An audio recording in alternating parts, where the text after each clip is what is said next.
Good evening.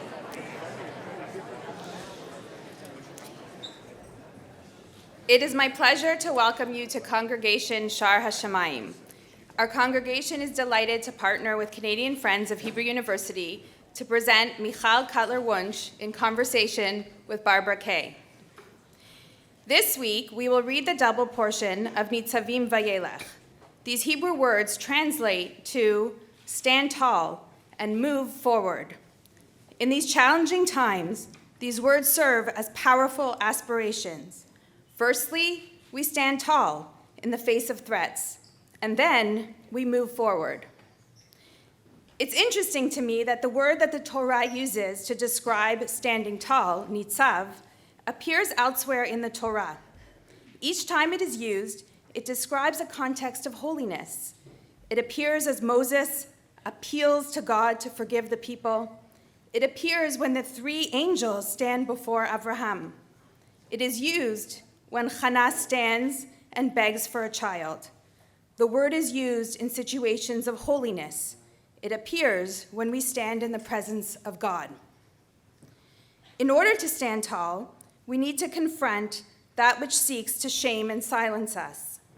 The topic we'll be discussing is tragically a deeply relevant and personal topic: anti-Semitism. It's something we've all felt, from our streets to campuses to social media and everywhere else. And having spoken to my daughter today after she made 3 trips into bomb shelters to avoid incoming missiles from Lebanon, we know the dangers that Jew hatred has led to, both for Israel and for us here in Canada. In welcoming Michal, we are hearing from someone who has a unique and insightful perspective on both Israel and on our Montreal Jewish community. From afar, it has given us a great deal of pride as she ascended to many positions of influence, including member of Knesset and her current mandate as Israel's special envoy for combating anti-Semitism. On a personal level, I'll share that I had the privilege of having lunch with Michal in Jerusalem just 1 week ago, in our favorite cafe, of course. In one packed hour, I learned how to be a better parent, how to better understand the world we are living in, and how to better do my small part to ensure the Jewish future. I'll also share that many years ago, Michal shared her challah recipe with me. That recipe has evolved, been shared many times over, and has connected many in our community.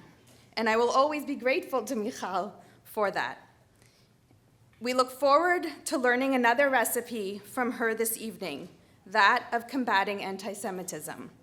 I'd like to invite Rabbi Mark Fishman, the Shar's Director of Adult Learning, to offer special prayers prior to our program. Thank you.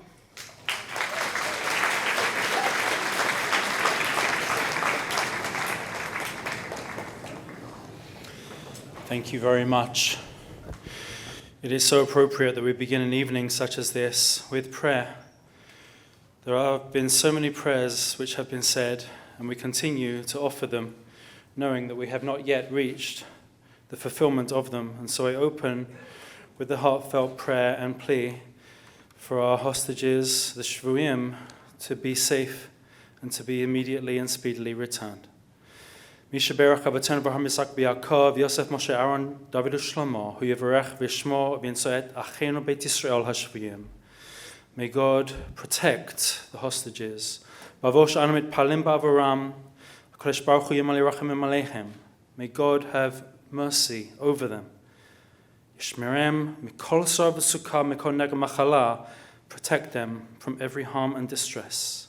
ישלח ברכה והצלחה בכל מעשה ידיהם. And release them from the darkness and the depths. And return them back into the embrace of their families. Amen. And let us say Amen. There was and is a second blessing of a prayer for the well-being and success of our chayalim, our soldiers.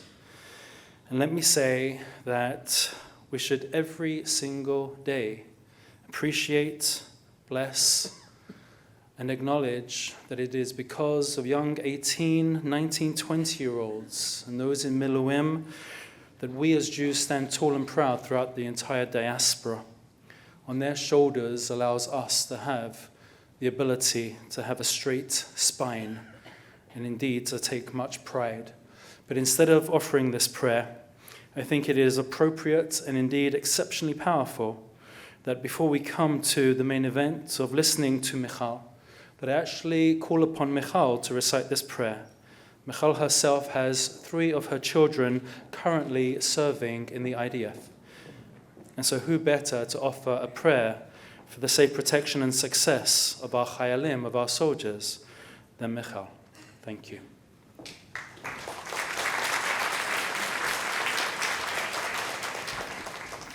מי שברך אבותינו, אברהם, יצחק ויעקב, הוא יברך את חיילי צבא הגנה לישראל, העומדים על משמר ארצנו וערי אלוהינו מגבול הלבנון ועד מדבר מצרים, ומן הים הגדול עד לבוא הערבה, ביבשה, באוויר ובים. ייתן אדוני את אויבינו הקמים עלינו ניגפים לפניהם. הקדוש ברוך הוא ישמור ויציל את חיילינו מכל צרה וצוקה, ומכל נגע ומחלה, וישלח ברכה והצלחה בכל מעשה ידיהם. ידבר שונאינו תחתיהם ויעטרם בכתר ישועה ובעטרת ניצחון, ויקוים בהם הכתוב, כי אדוני אלוהיכם ההולך עמכם להילחם לכם עם אויביכם, להושיע אתכם, ונאמר אמן.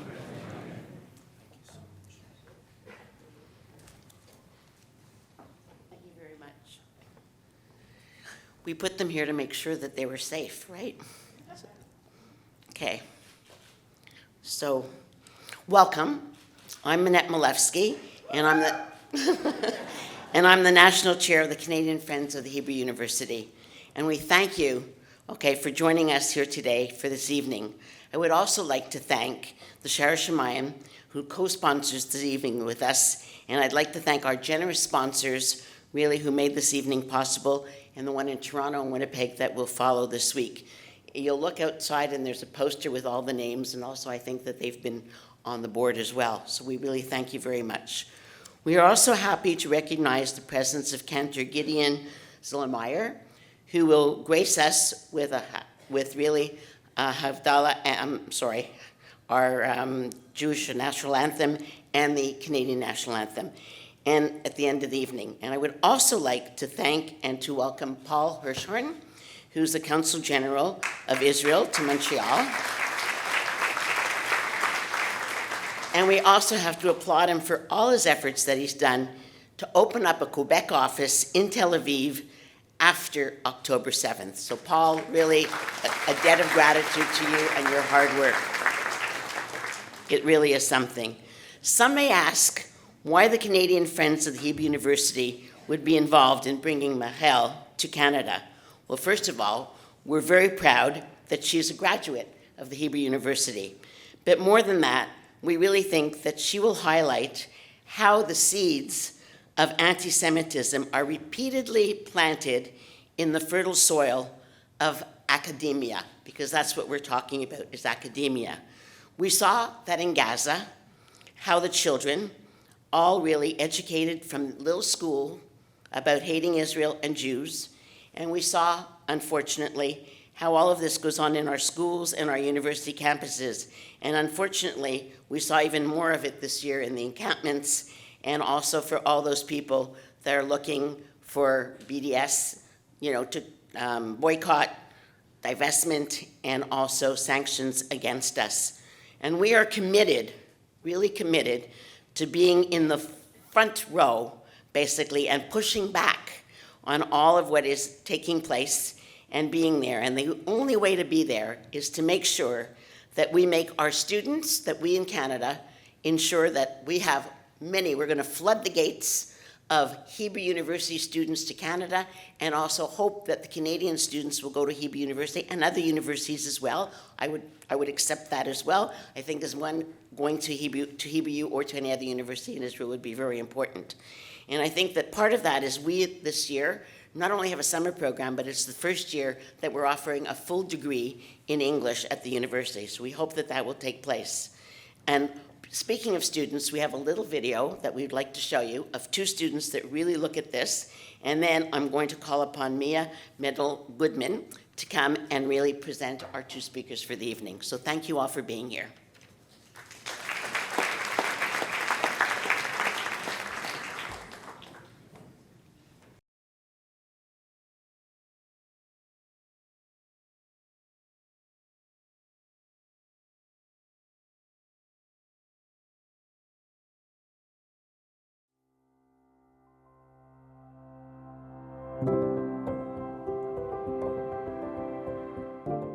Hi, my name is Manusha Devakar. I'm a third-year student at Carleton University studying history and anthropology, and I spent a summer in Jerusalem at the Hebrew University of Jerusalem. At the beginning of my journey into wanting to figure out the logistics of going to Israel, I was pretty much unable to find a supervisor for my honors thesis. It felt like no one wanted to touch this topic because it was too rife with controversy. And I was given the impression that there were several departments within the university that had this silent boycott of anything to do with Israeli academics. And I had to go out of my way to try and find an academic, a professor that would take me on as a student. The very first day I walked into the old city and went to the Western Wall, it was the feeling of understanding how much history there was there. It made me feel like I was at home. I did not expect to receive the hostility that I did from both my peers and professors. I had assumed that, as students, as scholars, you are encouraged to go and learn objectively both narratives of the story. And yet the backlash that I received was about the mere association to Israel.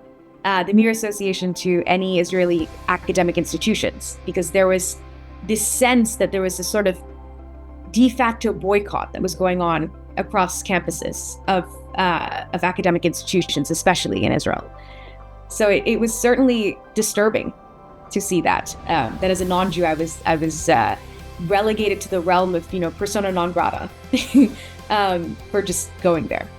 The impact of the scholarship was remarkable. I was able to go to Jerusalem and spend time for both my research purposes and for attending the course, which was absolutely invaluable. And I could not have done it without the scholarship. So I'm very grateful for that.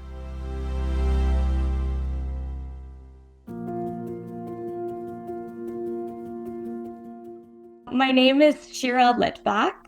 I am a former University of Ottawa student, currently enrolled in the Hebrew University Rothberg International School.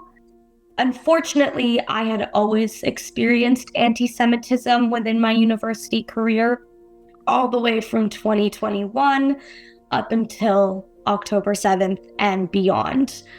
The biggest difference was after October 7th, the energy had shifted on campus, where people felt as though they could say things they hadn't said before. We are being pushed out of academic spaces. We are being taunted for our identities.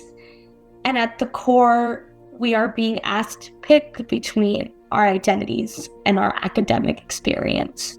And that's not right. And that's not fair. And nobody else has to go through that.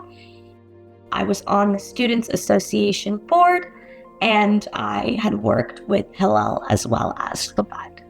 And because of that, I have reason to believe that I was doxxed and flooded with very serious threats. My vehicle was damaged at one point. I was being filmed on multiple occasions in public spaces. And I was concerned for my safety in a serious, very serious manner.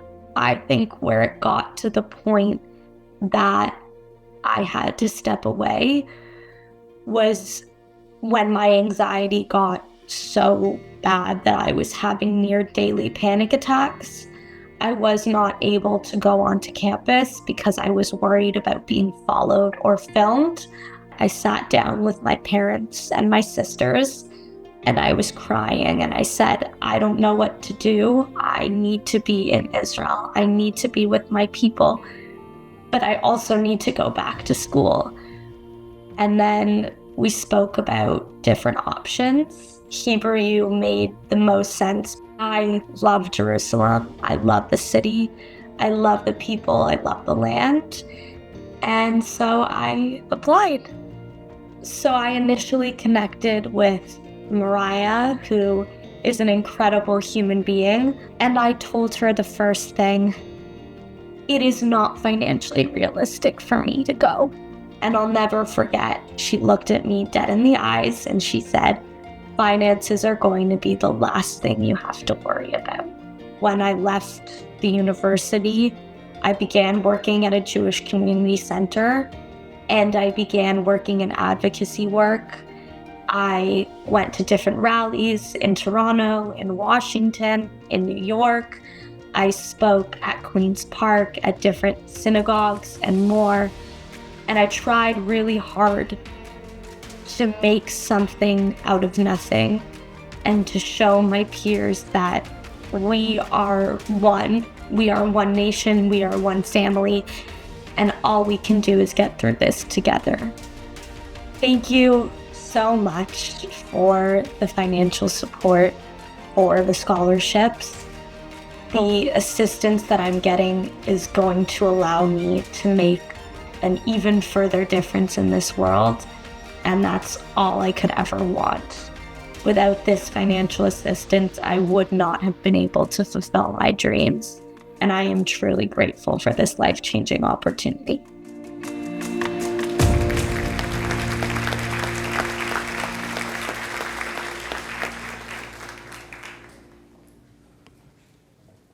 Bonsoir tout le monde. C'est un grand honneur de vous accueillir parmi nous ce soir. Good evening. My name is Mia, and my husband David Goodman and I, together with our family, are longtime supporters of the Hebrew University. During challenging times like these, the young people featured in the video we just watched are an inspiration. Congratulations to Minusha and Shira, and to the Canadian Friends of the Hebrew University for supporting them. The testimonials of these two impressive young women remind us all of why we need to continue to support Israeli universities and to strengthen their ties with Canadian universities, particularly McGill and Concordia. We have an exciting program tonight, starring two strong and dynamic women who for decades have had the courage to stand up and speak out for what is right. They are not only friends of mine, but also role models for us all. The world knows Barbara Kay as an award-winning author and journalist who in 2023 was awarded the Canadian Antisemitism Education Foundation's Award for Excellence in Advocacy.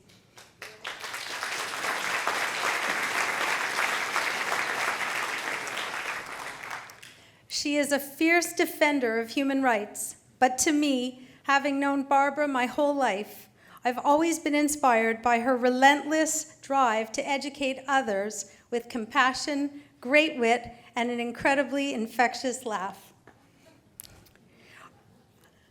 Our second speaker is another dear friend of mine and former classmate at Herzliya High School.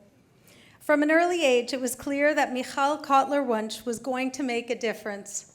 And indeed, she has, as a politician in the Knesset and an advocate among many other contributions she has made. Today, Michal is Israel's special envoy for combating anti-Semitism. I'm struck by how Michal epitomizes the importance of respect to all, whether delivering a powerful speech at the United Nations or making a joint declaration with Deborah Lyons, Canada's special envoy on preserving Holocaust remembrance and combating anti-Semitism, always underscoring the need to uphold dignity for all people. Mesdames et messieurs, veuillez nous joindre à moi pour souhaiter une chaleureuse bienvenue à Barbara Kay et Michal Cotler-Wunsh.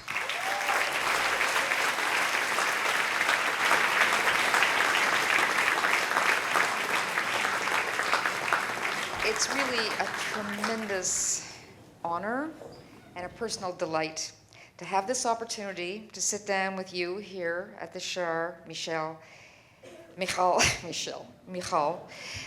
I've been called so much worse. Oh, I'm sure. Michael, worse. Okay, I won't go there. You've traveled the world, but there's no place like home. where we are surrounded by people and that with whom both of us feel so Jewishly connected. Montreal is where you spent your youth and where you formed many dear friendships, amongst them with my own daughter, Joanne. So I feel a special and valued connection with you and, of course, with your family.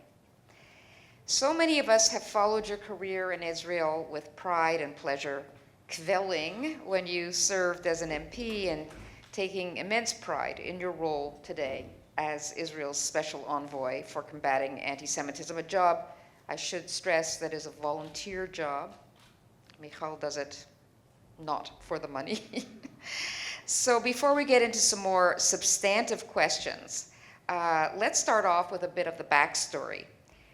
I'd like to know, when did you know that you wanted to get into the family business of justice seeking, so to speak? And did you have a career in activism on the Jewish people's behalf in mind when you made your permanent home in Israel?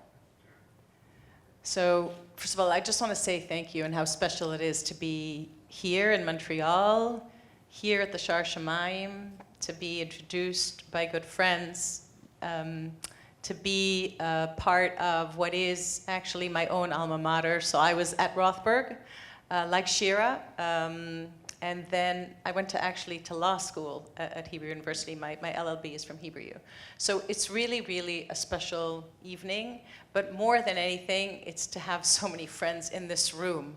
I've spoken in many, many filled rooms, including last night in Boston, but I was saying to somebody, I've never felt like I would prefer to be talking to all of you than to hear myself speak. So that's going to be the challenge for the evening for me. And to sit here with Barbara is really exceptionally meaningful for me, not just because she's Joanne's mom, who's the person that probably makes me laugh more than a lot of other people, but because Barbara in many ways, I think, embodies a lot of the characteristics that are most missing at this moment in time. So the understanding that viewpoint diversity and intellectual honesty and speaking truth to power are going to be not necessarily the easiest things to do, but that they need to be done is not something that are foreign to Barbara. So I'm really very grateful to be having this conversation. And now I'm not avoiding I'm not a politician. I'm not going to avoid the question. So I'll say about my family. Many of you know that I come from a home of very, very incredible role models, and actually 2 of them. So I think that from the sort of childhood years, there are things that stand out in my mind, including the understanding of law and of politics and of activism as mechanisms for change. That is definitely a big part of it. But if I have to hold on to certain moments in time, they really are as diverse as 1977 with Menachem Begin rising to power in the state of Israel. And for those that might not be familiar, it was termed in Hebrew, literally a word was coined to describe what was called the mahapach. I don't love the word upheaval the way that it was translated in the movie. It's really an overturn, but it describes this pivotal moment in a young democracy's life that's grappling with all of the challenges that democracy everywhere faces, actually now probably more than ever palpably all over the place. And the second sort of moment in time that I would hold on to at this sort of intersection of understanding eventually what prepared me is actually, it's Soviet Jewry. It's the struggle for Soviet Jewry. It's the last time that I think as a people in my lifetime, because, obviously there were many, many previous challenges, but in my lifetime, I remember the understanding that what we are is a people, right? Above and beyond anything else, what we are is a people. And the understanding that Jews were not a religion, we have a religion, we're not a culture, we have a culture, we're not a country, we have a country, what we are is a people, could have never been more palpable than around the struggle for the release of Soviet Jews from the former Soviet Union, and the understanding that it was anchored in very much the same challenges we face today in terms of the reclamation of identity, including, by the way, Zionist, right? So we'll get to it, and I'm sure we'll sort of drill down on how we got to this place. But Zionist is integral to the identity of Jews, a prototypical indigenous people who for thousands of years prayed and yearned and longed to return to Zion, was precisely what the Refusnik, what the Soviet Jewry movement represented then. And did I think that I would be in activism? I think it was the furthest thing from my mind, certainly growing up in Montreal, but actually coming back here as a young parent and then raising my own children here. I do think that by the time we moved to Israel, which we actually just marked 14 years, so all of my kids born in Montreal attended a Kiva school and the Shar Shamayim, really a meaningful place for me today to be sitting. The understanding that what it was when we were moving with our 4 young Canadian children to Israel was actually leaning into this moment of history that we're in. Not exactly sure in what ways that would play out, but certainly that was clear that we are at this historic intersection. Okay, thank you. You did answer the question. Okay, so you began your task as an envoy before October 7th. Can you give us a before and after picture of how this changed, how life changed for you in terms of your mandate and your ability to function? I remember seeing you in debate before October 7th. You're so cool. You're so rational. I sometimes think, I don't know how you could be in these panels where you have hostile and misinformation thrown at you, and you always kept your cool. And I thought, have you had to change, I wondered, have you had to change your strategy and tactics? And how do you deal with the intense emotion you must feel inside in confronting the hysterical expressions of hatred that we have seen since October 7th? So I'll say, I was appointed to this role, Israel's Special Envoy for Combating Anti-Semitism, 3 weeks before October 7th. And I was appointed to the role recognizing how critically important it is for the State of Israel to have a special envoy for combating anti-Semitism, knowing that Canada and the United States and most countries in Europe and some countries in South America have special envoys for combating anti-Semitism, and alongside that, knowing that most people in Israel have no idea why the State of Israel needs a special envoy for combating anti-Semitism. That's actually something that we have to speak about in the context of, I don't even like saying the word context anymore, but we'll get to that too, I'm sure. In the context of October 7th, the understanding that as a people, we have many lessons that we need to learn. That includes that the State of Israel, believe it or not, actually doesn't really reflect the understanding that anti-Semitism is the byproduct of what I call the unconventional war for public opinion. And coming into the role, I knew, and actually I was sort of very, very deeply engrossed in what's happening on university campuses for a very long time. My poor running partners heard about this ad nauseum. In the beginning processes of the attempted regulation of speech on university campuses, meaning it was clear to me this was not going to end well, neither for freedom of speech, nor for academic freedom, nor for Jews. But I wasn't sure exactly how. And so when I stepped into the role, I'd been about a 10-year process of researching this and trying to write about it and trying to figure it all out and how it would play out. And that intersected, of course, with the law, with human rights, with the understanding of, my set of tools that I acquired at home and in law school and as a lawyer. And I think that when I walked into it, and when you see those debates, I walked into it thinking, this is a rational thing. I have capabilities, rational capabilities, surely I'm going to be able to rationally speak to whoever it is, whether it's the interviewer on CNN or the second gentleman, whether it's university students or professors, and use my rational tools, knowledge, to have a conversation.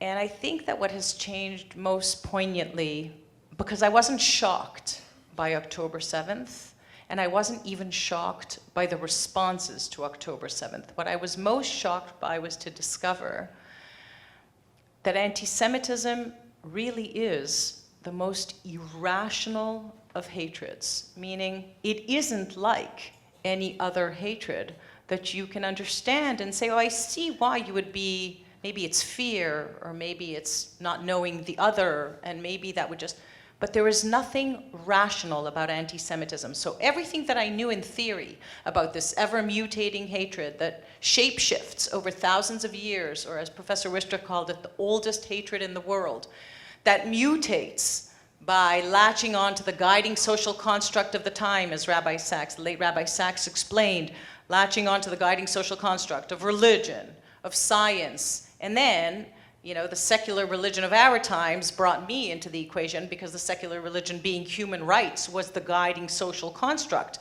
that was appropriated and weaponized to actually enable the same mechanism, irrational mechanism, to lead us to the very same place that always enabled Jew hate. Hated for both what we are and what we aren't, right? We were rootless cosmopolitans, and we were now all of a sudden having a state. We were communists and we were capitalists. We were always in this bind of being hated for, as I said, both what we are and what we aren't, and therefore you're in a chokehold where you actually can't rationalize your way out of this. So what actually did change in the aftermath of October 7th is saying things much more bluntly. I think that's what I changed most immediately.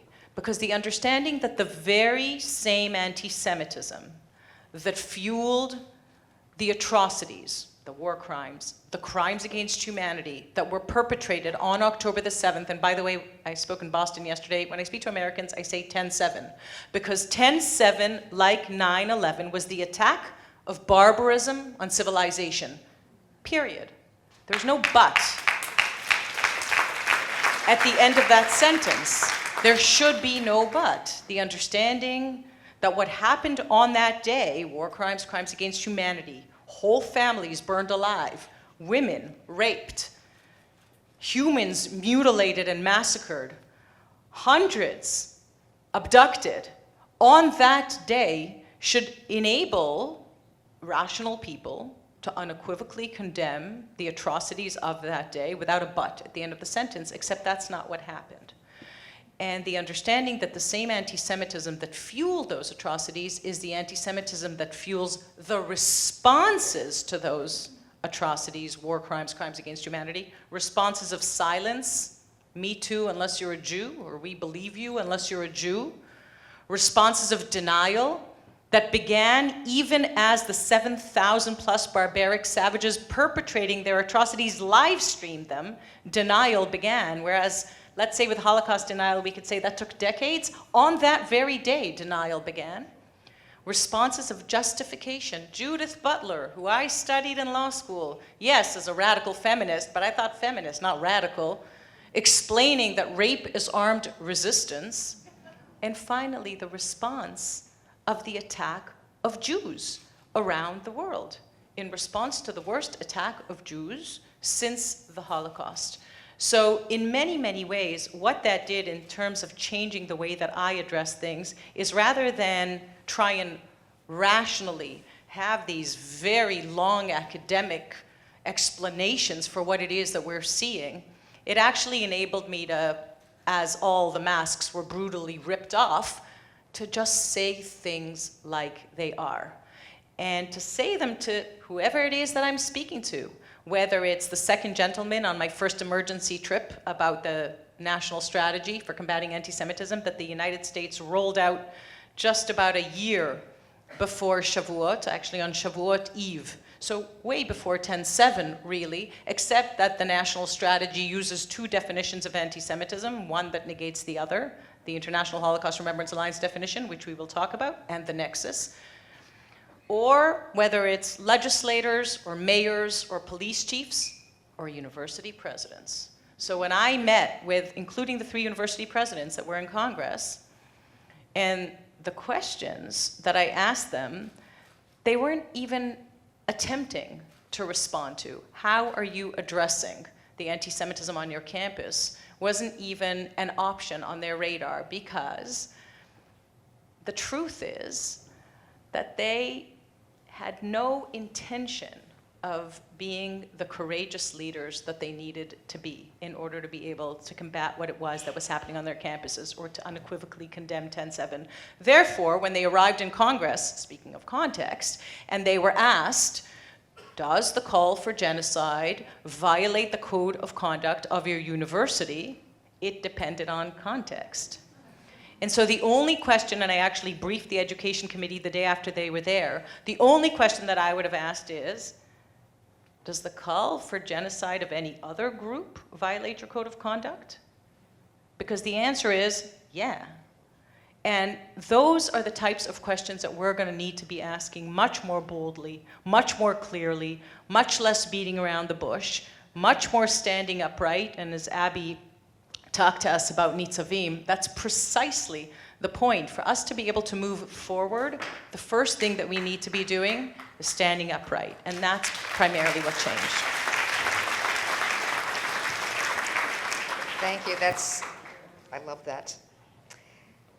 So, yes, the universities. It always comes back to the universities. I remember the late and much lamented George Jonas, who was the greatest journalist at the National Post. That I loved him so much, and he once said, if at the beginning of the 20th century all the universities had been abolished, we would not have seen the rise of Nazism or the rise of communism or the rise of any of the other horrible things that we are witnessing today.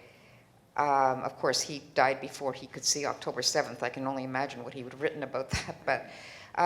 But it always starts with ideas and ideology at the universities, and as you know.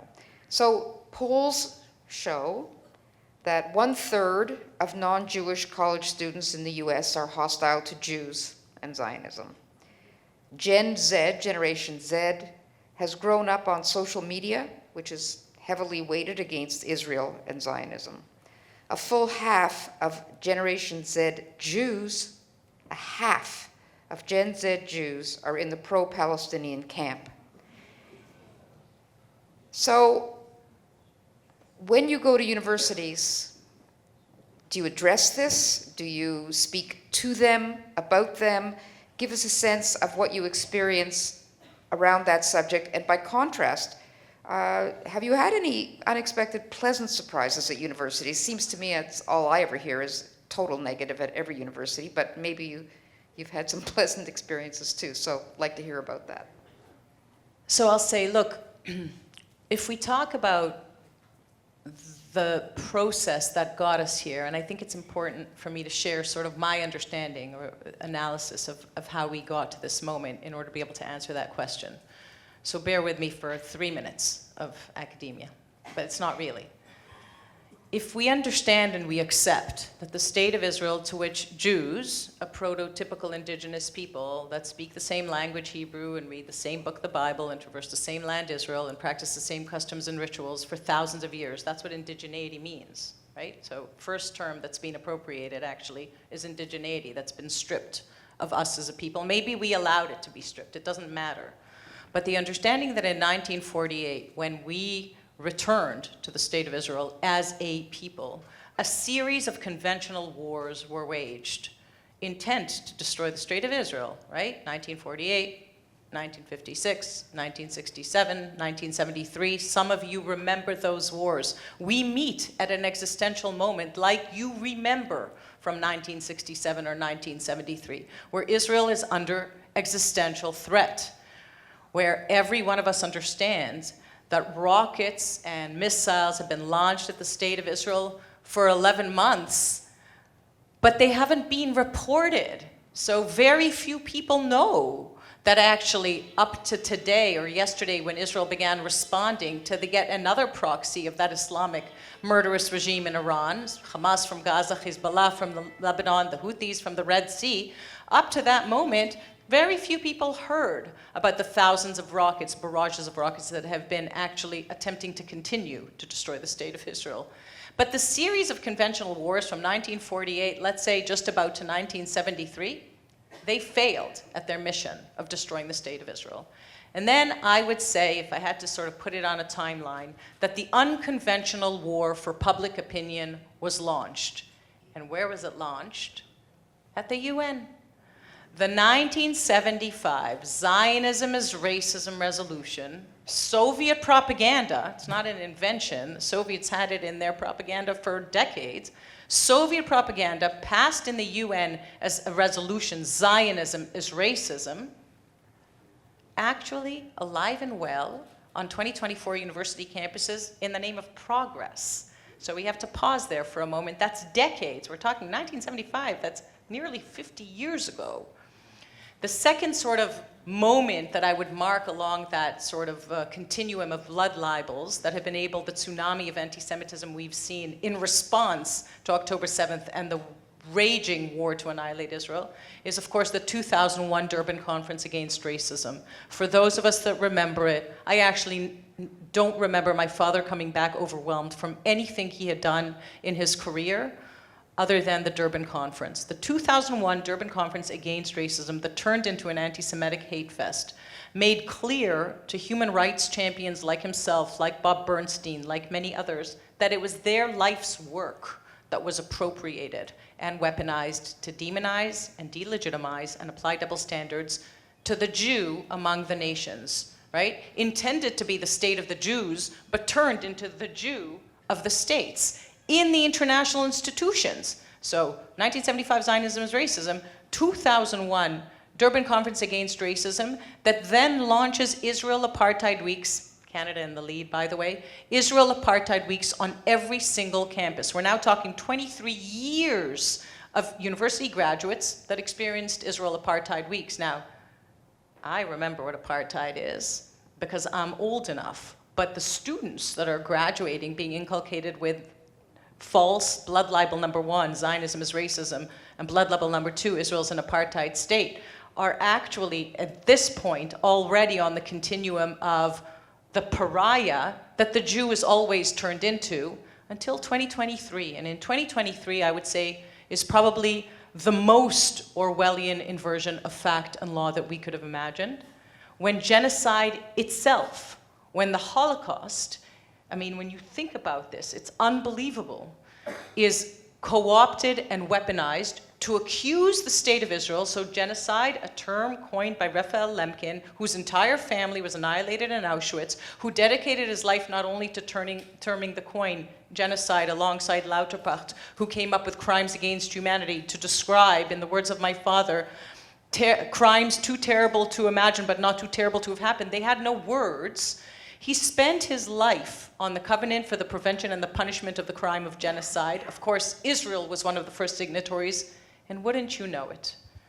In 2023, none other than South Africa, in none other than the International Court of Justice, accuses the state of Israel utilizing that convention, that piece of paper signed by Israel, the Convention for the Prevention and the Punishment of the Crime of Genocide, to accuse Israel of perpetrating genocide, even as it defends itself from an openly declared genocidal terror attack turned into a multi-front war by genocidal proxies of an Islamic regime in Iran.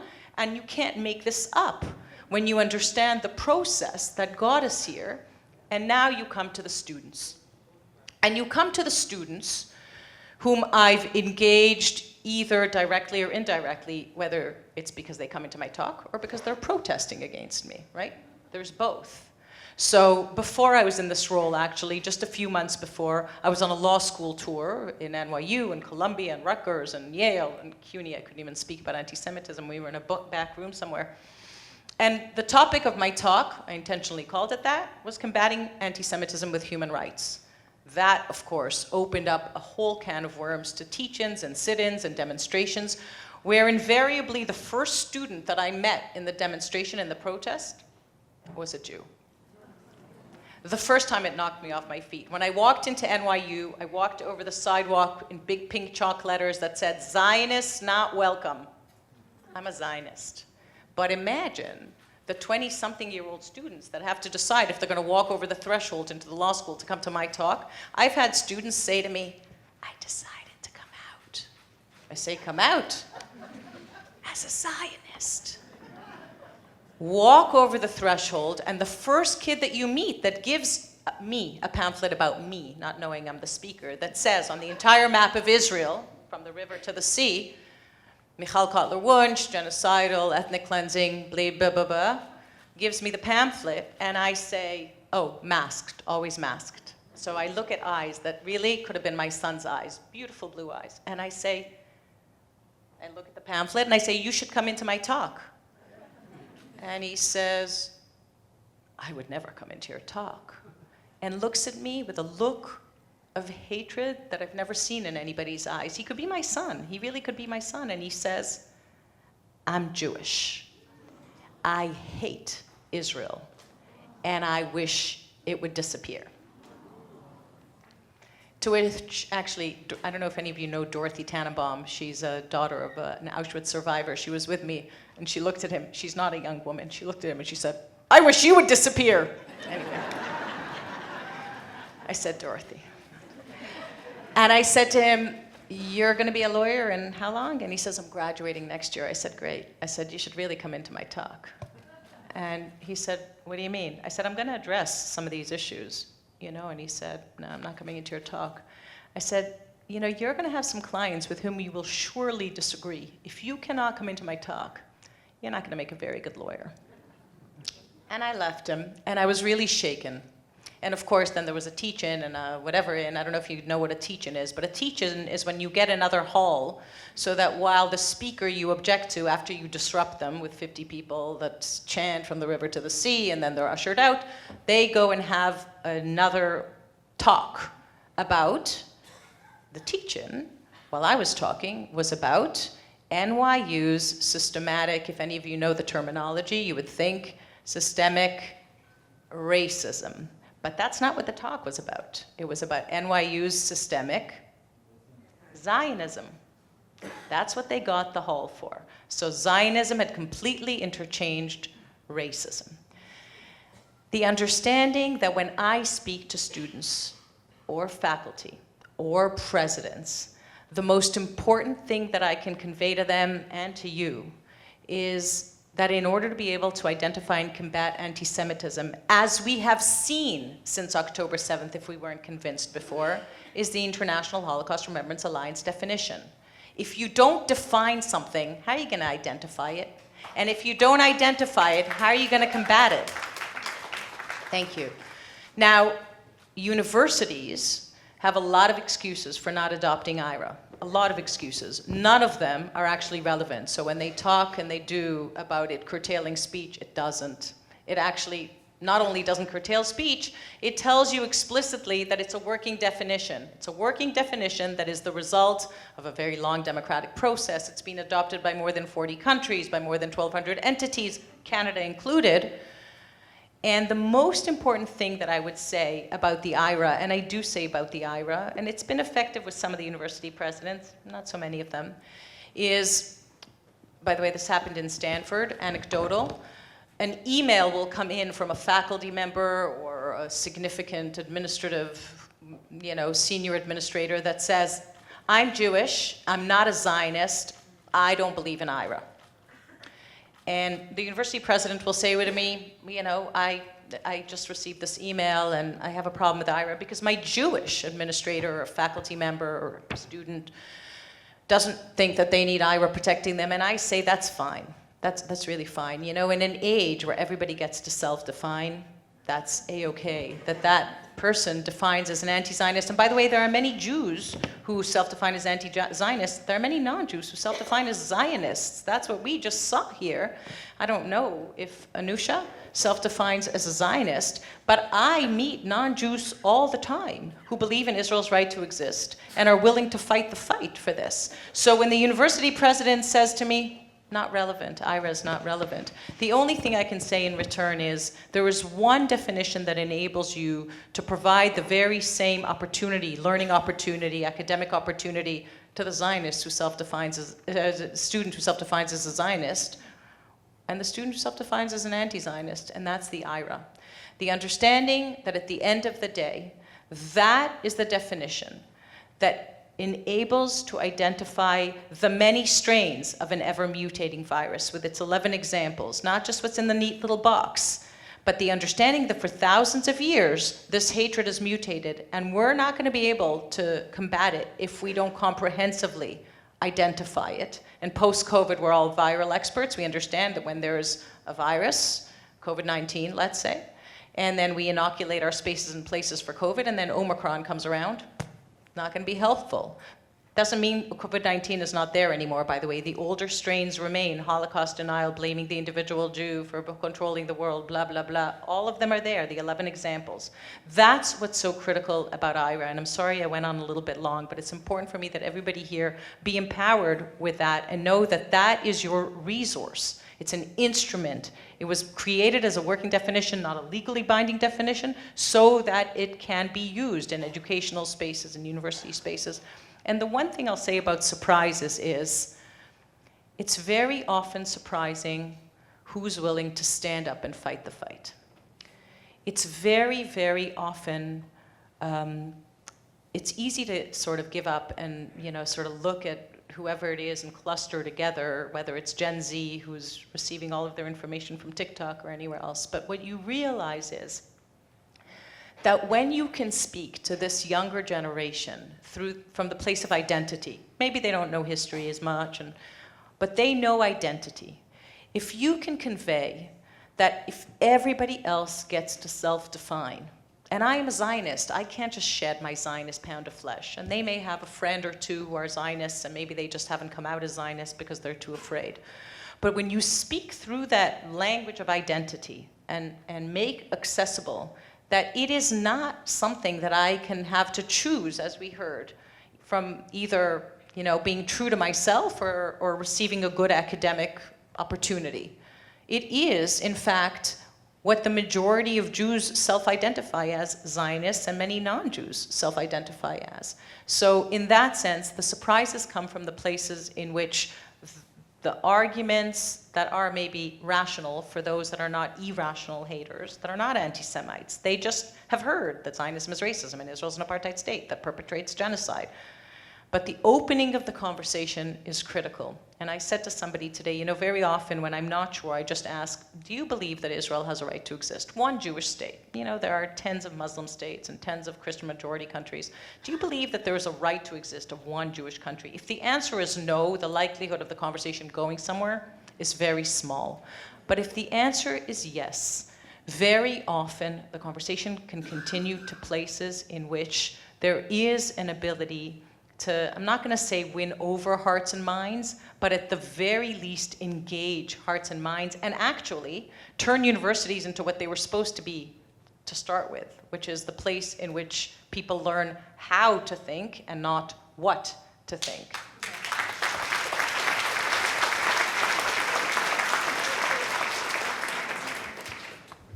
I think I have to continue a little bit on the same subject because it's a very painful subject for me. And I think you used an expression, pound of flesh. I know where it comes from, and I want to continue with that. So I do find it understandable in a way that so many young Jews find that defending Israel and Zionism is too heavy a burden. Zionism is widely condemned as the original sin of the Jews, one that can never be forgiven.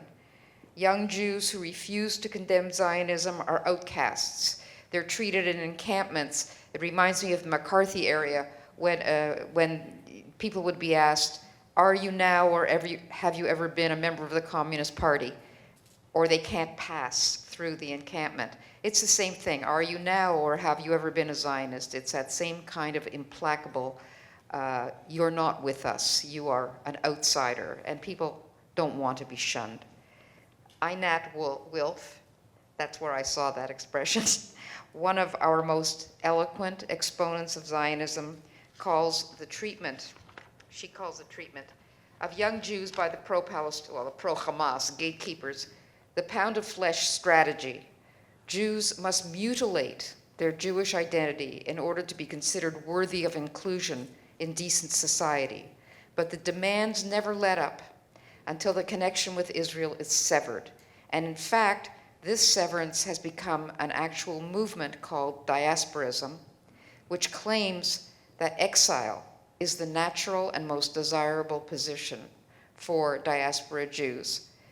And it's this idea that Jews were never meant to have power. They are embarrassed by Israel's power. It's a very, to me, there's a kind of, it's okay for Hamas to have power, it's okay for Hezbollah and Iran and all these others to have power, but not Jews.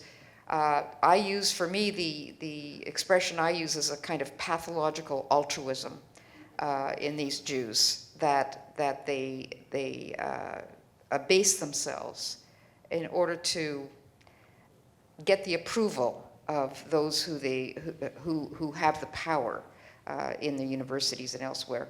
One of diasporism's leading exponents is journalist Peter Beinart, who is often invited to speak on campus. He's the darling of the progressive speaking circuit.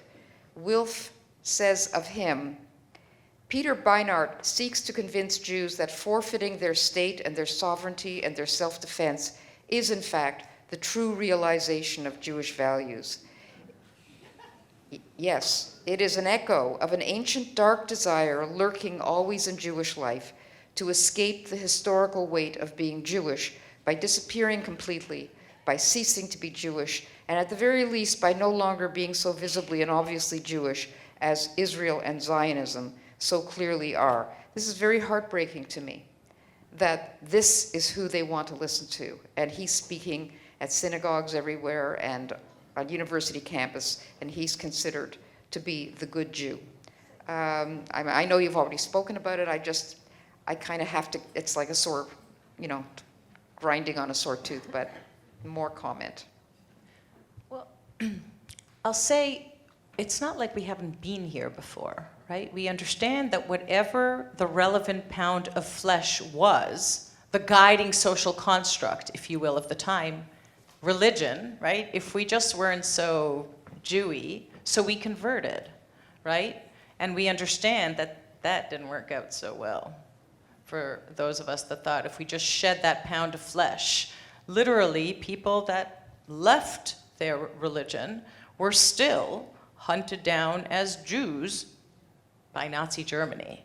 The understanding that it is actually very tempting, if you will, to just shed whatever the relevant pound of flesh is and then become a good human being, even a good Jew, is actually what underscores the importance of speaking, I said at the beginning, very clearly. For example, that anti-Zionism is the new strain of anti-Semitism. That's the new strain. If we're not going to speak it out loud, if a university, actually NYU is the first one to sort of accept this move that when I was in Knesset, we began to engage with social media platforms. Zionist is integral to the identity of the majority of Jews. So if you protect everybody's identity, you have to protect Zionists too as an identity. It's the identity of the majority of Jews and many non-Jews who believe in Israel's right to exist.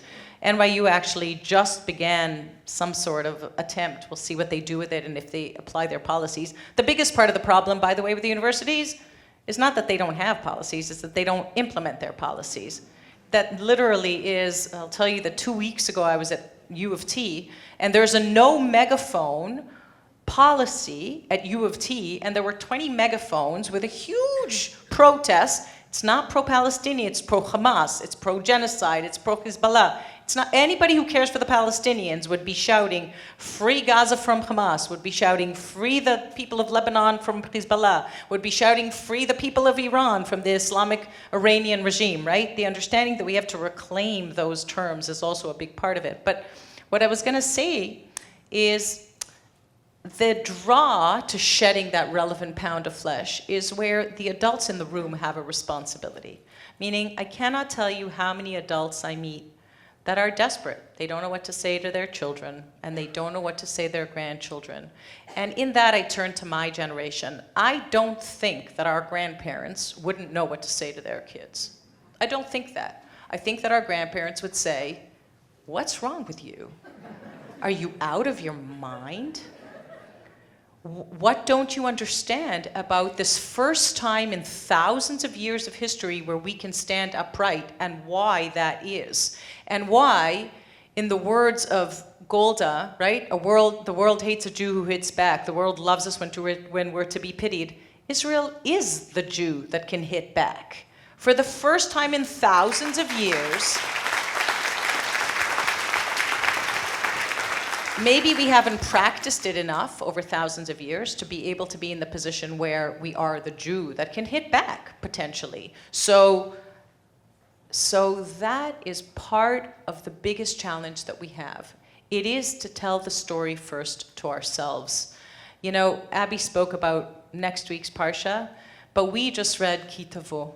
And all that Ki Tavo tells us in Dvarim is the imperative of telling the story over and over again, as like a religious, mandate. Tell the story over and over again. It's the only way that you will preserve freedom, is if you tell the story.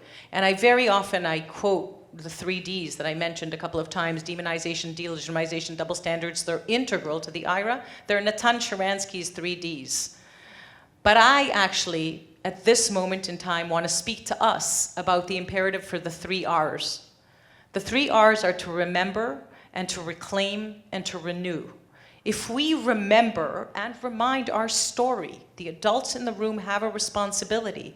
If I walk into a room and say to high school students or university students, you're not white. I mean, I hate to break it to you if you're going for it, and I'm happy to tell you you're not white. If you're not happy to be white, you're not white.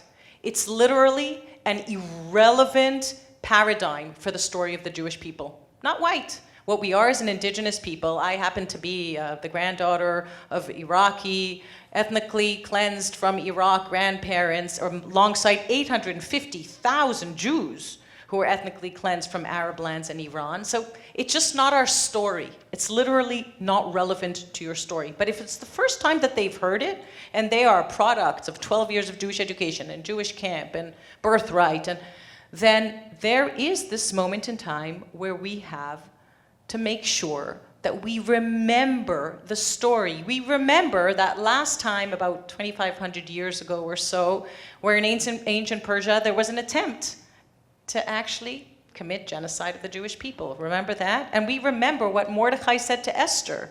We also remember what Esther said to Mordechai. We remember Mordechai said, "If you will be silent now, salvation will come to the Jewish people, and you and your father's home will disappear, and who knows if it's not for this moment you've arrived." And she tells him to unite all the Jews. We remember as the sort of immediate, most effective way to combat what it is that we're up against right now. We reclaim our identity. We reclaim the indigeneity as a people. We reclaim the right to self-identify as Zionists, knowing that Zionism is not racism. We reclaim the ability to say, we know exactly what apartheid is, and the state of Israel is not an apartheid state, and we know what genocide means, and this is not what genocide at all means. The imperative to reclaim what it is that we stand for is not just for us as a people. All of these terms, as you have written about, have not only impacted in this tsunami of anti-Semitism as a symptom, but they actually predict the collapse of the coal mine, not just the bloody canary in the mine shaft dies when that happens, when the social construct of the time is appropriated, right? The understanding that in the name of progress, and you mentioned the word progressive, look, the responses to October 7th in the name of progress actually exposed, because you can't get more regressive than what happened on October 7th, like middle age regress. If the response to October 7th is support for Hamas, then you understand that progress is not progressive at all. And those are the masks that were ripped off that actually enable a really critical conversation, and I'm going to say, with our own kids, with our own grandchildren. There is, and you have no idea how many rooms I walk into and it ends up being a parenting conversation. I've been in a room of 300 lawyers, top lawyers, with a senior partner who raises his hand and says to me, you know, those kids that you're describing at the demonstrations holding up signs that echo the Hamas charter from the river to the sea, it's why I started wearing this. I could say from the river to the sea, that's the whole thing. That's a call to annihilate the state of Israel. You can't say from the river to the sea and I believe in the two-state solution. It doesn't go together. Just doesn't work. So the understanding that he says to me, those are my daughters. Those are my two daughters. The students that are holding up those signs you're describing, glory to our martyrs, they're my daughters. And that is a moment in time that when I look into rooms like this, I know that we've been here before, and I know that it's a tough moment, but I know that we can do better to remember and to reclaim. And finally, just my last R. My last R, because I think that it's a critical one, because renew, the last R, is not just to renew our mutual guarantee to one another, whether we're in Israel, in Canada, in France, in the United States, the understanding that we are a people that returned to our ancestral homeland after thousands of years of exile and persecution. And 45% of us live there, and 45% of us live in North America, and about 10% live in the rest of the world. But we are a people. The understanding that at this moment in time, the renewal of the covenant amongst us means that all of us have to be fighting in this unconventional war for public opinion. There is not a person sitting in this room that is not boots on the ground. There's not a person that's sitting in this room that actually doesn't have the capability of affecting change, whether it's in the political sphere, in the journalistic sphere, in the academic sphere, in the school system, in the work environment, in a corporation, in any kind of way that each and every person has circles of influence. And I know many of the people in this room, and I'm a little bit preaching to the choir because a lot of you are at the forefront. But I want to remind us that renewing the covenant to each other and to our history, and actually to the foundational principles of the countries in which we live, including Canada, because this endangers the national security. Anti-Semitism predicts the national security threat to the countries, to the spaces, to the places in which it thrives, it permeates, it spreads, it infects. That's a role that we have to play at this moment in time. And whenever there is a moment in which I feel like this is just so overwhelming, I think of our soldiers. I think of 715 soldiers who were killed on and since October the 7th, knowing exactly what they were fighting for. I want you to know. Knowing exactly that they were fighting for our country and for our people at this moment in time. I think of Aryeh Ziering, my very best friends in Israel's son, who we celebrate Pesach with and Rosh Hashanah with, who ran down. He never made it to shul. It was Shabbat, it was Simchat Torah. He never made it to shul that morning. He ran down south, and Aryeh was killed 5 hours into the fights down south on 10/7, on Simchat Torah, 27 years old. And he didn't ask any questions. And I think of the very same Torah scroll that was desecrated on October the 7th, Shabbat Simchat Torah, and the Achnasat Sefer Torah that we're going to have in the name of Aryeh Ziering next week, in 2 weeks' time, in Israel. The understanding that we have been here before as a people, and every time that we have looked at this moment in time, we have had it way worse than this moment in time. I want to say, 2024 is not 1944. We have a country, we have sovereignty, we have an army, we have relative safety and security in democratic countries in which we live and in the rest of the world. And the understanding that this may be the first generation that can realize or actualize Rabbi Soloveitchik's understanding of the covenant of fate as opposed to the covenant of destiny. So the covenant of fate has always bound us together by hate, by the outside. Whereas the covenant of destiny means that at this moment in time, we choose, we opt in. the understanding that there are 140% of the people that were called up on 10/7, 140% showed up. That's crazy. That's why you were collecting extra masks and gloves and everything you were sending to Israel. And also because we weren't prepared. But 140% of the people called up showed up. Imagine if 140% of us showed up 140% of the time, and that is the renewal of the covenant that I think that's what this moment means. So when I meet those Jewish students, does my heart break? It does break. Does it motivate me even more to continue and standing in the front of those rooms and having those conversations, knowing that this is our moment, that this is our generation's existential moment for the state of Israel, for the Jewish people, for the countries in which we live? Absolutely, it is a call to action. And I think that that's the Peter Beinhardts of the world. They just activate me even more. They just make sure that I get on another plane and I get to the campuses where he's been. And I think that that should be true for each and every one of us.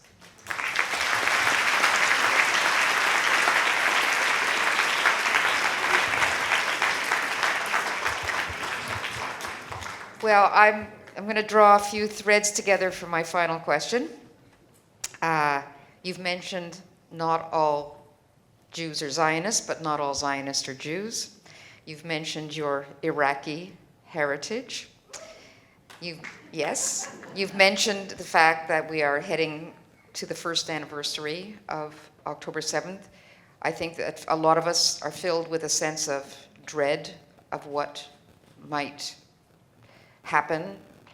Crazy people want to mark occasions like that. But I'd like to end on a hopeful note and something that gives me hope and that I wrote about for my last column, so I'd like to mention it. So tomorrow, September 24th, is the third anniversary of what is known as the Erbil Declaration. Erbil is a city in northern Iraq where on September 24th, 2021, 312 Iraqis from all over the nation, most Sunnis, but some Shiites, a mix of religious leaders, academics, and youth activists, courageously demanded that Iraq join the Gulf states of the Abraham Accord, the United Arab Emirates, Bahrain, and Morocco in normalizing relations with Israel. They candidly admitted that their persecution and expulsion of Baghdad's Jews in the 1940s was a big factor in the decline of their country's fortunes. And they rejected the hypocrisy in some quarters of Iraq that speaks kindly of Iraqi Jews while denigrating their Israeli citizenship and the Jewish state, which granted them asylum. Now, the words Muslim Zionism sounds to most of us like a contradiction in terms. But outside of Israel, the United Arab Emirates is arguably the safest place to live an openly Jewish life securely today.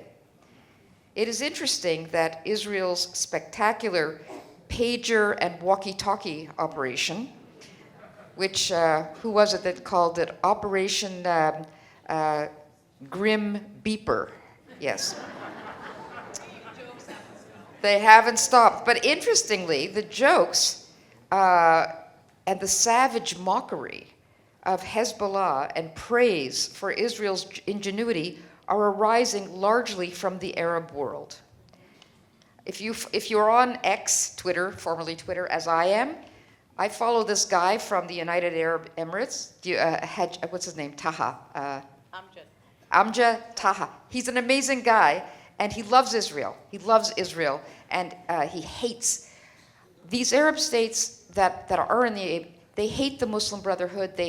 So they actually do want Israel to win, and they do have Israel's back. And this is, to me, a very remarkable thing. So I'm asking you, do you think it is wishful thinking or an admissible hope that Zionism's future may be bound up more with enlightened Arab countries who loathe the Muslim Brotherhood for its destructive effect on every Arab society it dominates, and who are seeking stability in the region rather than with our traditional allies in the West, most of whom seem unable or unwilling to deal effectively with the combined anti-Semitism of radical Islamic belligerents and their far-left allies? So thank you for that question. I'll share with you that I actually was a member of Knesset when we signed the Abraham Accords. It was really a very, very incredible moment. It felt like history was really like banging on our doors. And I'll share that I welcomed the first delegation of influencers from the UAE and Egypt. He was here. He was there. Oh, Amjad. I'd love to meet that guy. I have great pictures. I hosted them in Knesset, and I want to share two things about it. It was Hanukkah, and they came to Knesset, UAE, Bahrain, Morocco, and actually there were some possibly even Saudi members that didn't out themselves precisely where they were from. And we walked around Knesset, it was Hanukkah, and I said to them, "You are my Hanukkah miracle." I'm standing here, I mean, if I'll show you pictures, you won't believe it. I'm standing here with you, fully robed, fully identified as who they are. As we walked by Knesset, by the way, my mother will appreciate this, they recognized two pictures of former prime ministers. It was Menachem Begin and Golda. They stood by the two pictures. It was quite amazing, and they knew precisely who they were looking at. But the point was that I said to them, you know, literally a Hanukkah miracle. And I said, and this I'll share with all of you, what I said to them, I said, look, alongside that 1975 Zionism is Racism resolution, almost in the same year, passed the three no's of Khartoum. I don't know if you remember them.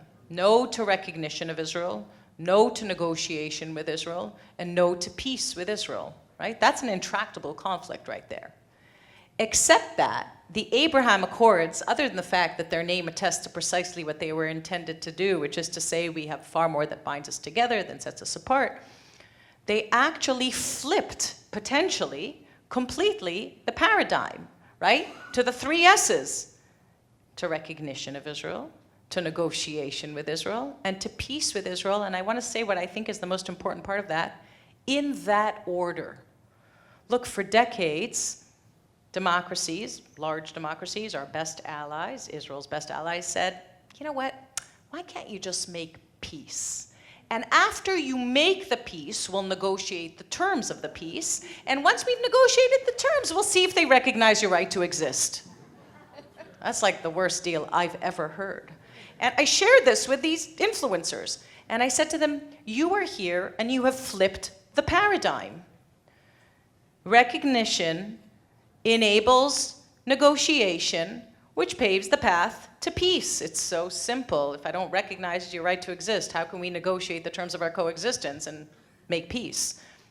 And one of them, Amjad, yelled out, we don't just recognize you, we love you. Which was actually a really cute moment that we had. But my point is this. 2 weeks ago, so we're now a year into a multi-front war, not just October 7th, but a war that has been raging, recognizing that it is waged by genocidal terrorist organizations, and, of course, they're supporting Islamic Republic of Iran, which we didn't even mention, but attacked Israel directly on April the 13th. My husband went to sleep, but I was petrified. The understanding for them is so deep that 2 weeks ago I was in Washington at a conference and in a very secret panel who spoke directly about anti-Semitism as the predictor of extremism that threatens them was none other than Princess Rima from Saudi Arabia, and the UAE ambassador and the Moroccan ambassador. That's who sat on the stage in Washington and explained to the Americans that this is really an existential moment. You're scratching your head thinking, okay, Orwellian inversions work in all kinds of ways. This is part of it. Literally the understanding that great democracies are actually threatened from within in a way that countries like the UAE and Morocco and Bahrain and Saudi Arabia understand that if their gaze is to the future, to give their children a better future, then this is going to take them back. It's not progress, it's regress. And that actually gives me a great deal of hope. I have to be very, very honest. A great deal of hope. But I want to qualify when I use the word hope, and I always quote the late Rabbi Sachs. When I use the word hope, it doesn't let us off the hook. The late Rabbi Sachs differentiated between optimism and hope, and he said as follows: optimism is the belief that everything will be okay. Hope is the belief that together we can make it okay. In that sense, optimism is a very passive virtue, whereas hope is a very active one. And it takes not very much courage to be an optimist, and a great deal of courage to have hope. And I remind us all that our national anthem is Hatikva.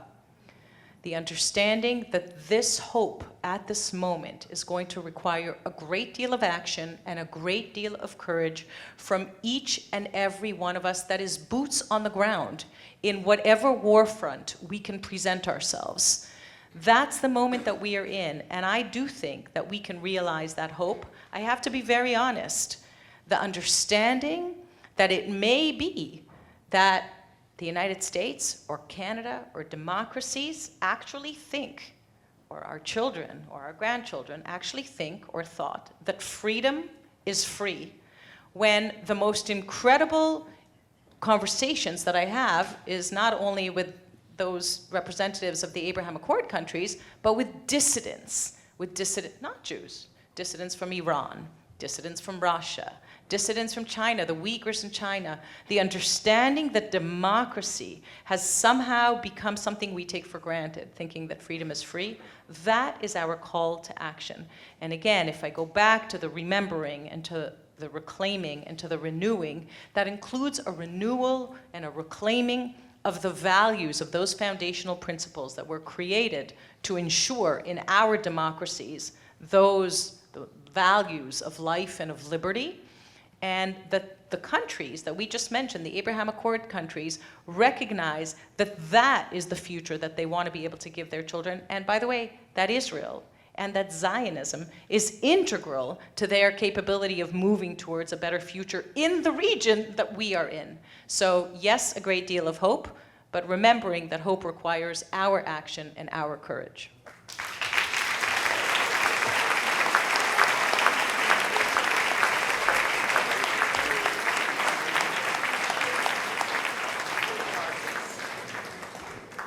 Ladies and gentlemen, before I call on Cantor Zellermeyer to lead us in the national anthem, I want to express my thanks and your thanks to two incredible ladies.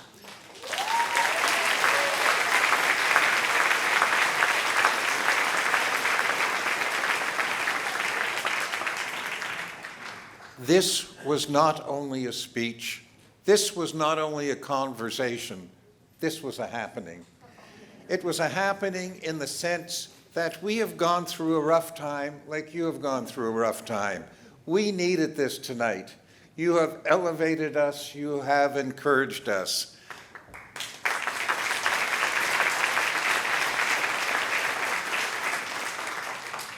I'm very connected to the two institutions that have sponsored this event. I'm an honorary vice president of Congregation Shar Shemayim. I'm a past deputy chairman of the International Board of Governors of the Hebrew University. So both these institutions are very close to my heart, and I'm very proud and pleased that the two of them work together to bring you, Michal, to us tonight. I have to say that of all the difficult things we've had this year and all the terrible confrontations that we've had, when I hear someone like you, I'm encouraged. There's nothing I'd rather be than a Jew. There's nothing I'm prouder of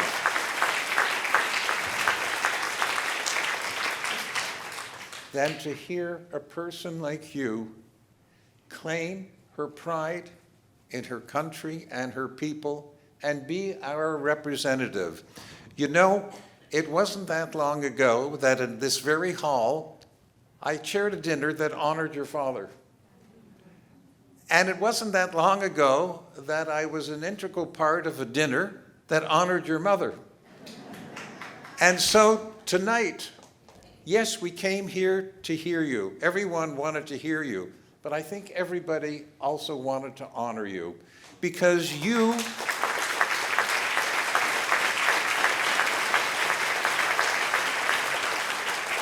Israel's ambassador. Not only an ambassador that will fight anti-Semitism, but as you did for us with your 3 R's, you're an ambassador of hope and an ambassador of inspiration. And what can I say about my dear friend Barbara Kay? She is also an inspiration, someone who began a career as a journalist in midlife, and she has become a voice of our people as well. She has fought for us with the power of her sword. And so, to have the two of you together with us here, and I thank you, the audience. Look at this hall, we're packed because people wanted to hear and needed to hear both of you. So, first of all, thank you, dear friends, dear audience, for being here tonight in such great numbers to celebrate who we are and that we together will fight and we will succeed. So I thank you, dear audience. And on your behalf and on my behalf, I thank you, Barbara. I thank you, Michal. Keep it up for us because you are going to make all the difference in the world for the Jewish people. You are great, both of you. Thank you so much.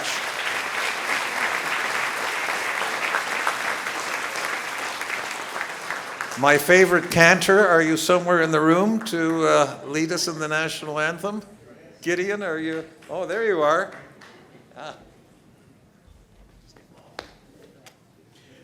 Before I ask you to rise, if you're in need of more inspiration, my favorite service of the entire year is this Saturday night at 11:15. If you're Sephardic, you've been saying Slichot prayers for the last 3 weeks already, but us Ashkenazim are late to the party, but we make it a great party when we do. So please join us at 11:15 this Saturday night for our choral Slichot service. If you're in need of inspiration to lift you into the high holiday season, which is almost upon us, don't miss it. Please rise. Kol od ba'levav penima nefesh Yehudi homia ulfate mizrach kadima ayin letzion tzofia od lovda tikvatenu התקווה בת שנות 2000 להיות עם חופשי בארצנו ארץ ציון בירושלים להיות עם חופשי בארצנו ארץ ציון וירושלים.